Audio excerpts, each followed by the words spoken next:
Hello everybody, welcome back to my YouTube channel. So guys, in this video I'm gonna be showing you how to get waves filter on your Instagram. So guys, let's get started without wasting any time. Firstly, let me tell you that this filter is on just Instagram, so it's not available in TikTok. So you have to record video on Instagram and then you will be able to send on TikTok. So what you have to do is just simply open Instagram, and after that what you need to do is just simply tap on this plus icon, and after that you have to tap on story, and after that what you need to do is just simply scroll to left side,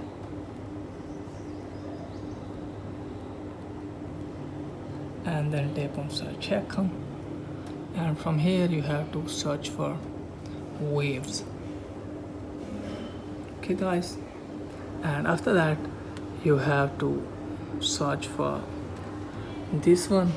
So just simply tap on this one, and if you want to try it then you can do from here, and if you want to save then you have to tap on this.